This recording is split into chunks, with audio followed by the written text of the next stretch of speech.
Bonjour à tous. Aujourd'hui, je vais vous raconter une histoire qui m'est arrivée en 2019. Je sortais d'une rupture amoureuse, mon ex-fiancé m'avait trompée, j'étais dévastée, déroutée, désemparée et je commençais même à déprimer.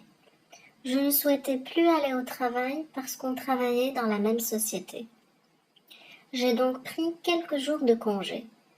J'ai discuté avec des amis de ce qui s'est passé pour me sentir mieux et arriver à m'en sortir. L'une de mes amies, qui habitait en Turquie, m'avait dit qu'elle était sur le point de me contacter parce qu'elle voulait me parler d'une opportunité d'emploi à Istanbul. Et que si j'étais intéressée, il fallait que je me décide très vite.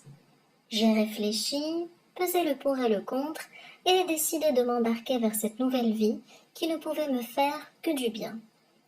J'ai donc quitté mon travail, préparé ma valise, des vêtements chauds parce que je voyageais en décembre, ainsi que le nécessaire de toilette, et j'ai pris de l'argent, bien évidemment. C'était la première fois que je prenais l'avion toute seule.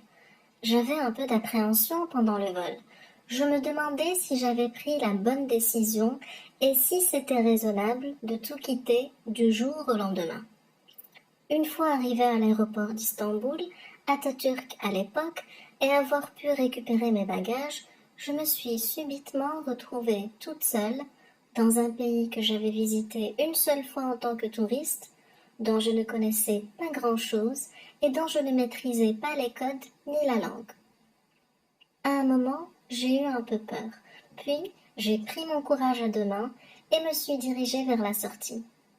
J'avais l'adresse où habitait mon amie, qui au début m'avait dit qu'elle allait venir à ma rencontre à l'aéroport, pour ensuite me dire qu'elle avait un empêchement et qu'il me suffisait de communiquer son adresse au chauffeur d'une navette ou d'un taxi qui sont stationnés à la sortie de l'aéroport et qu'il allait m'y déposer.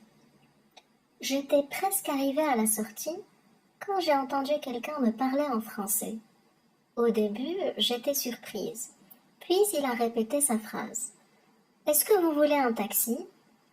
En me retournant, j'ai vu un homme de petite taille aux cheveux noirs. Sans même y réfléchir, je lui ai répondu « oui ». Il m'a demandé donc de le suivre, ce que j'ai fait. Je me suis retrouvée devant un grand van noir.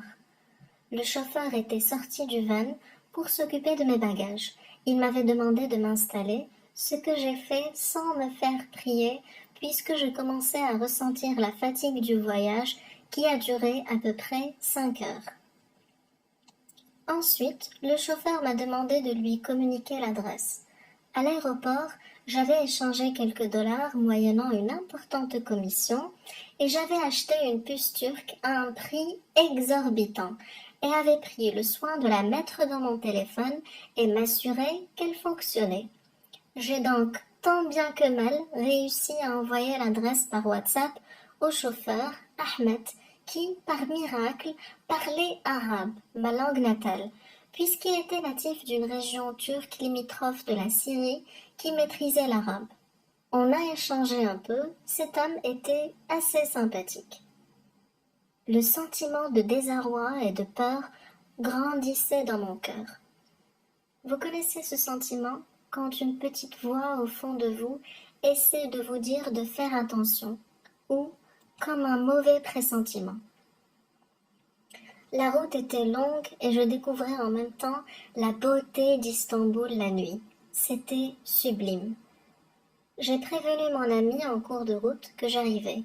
Elle-même n'était pas à la maison, mais m'avait promis d'y être une fois que j'y serais arrivée. Et tel était le cas.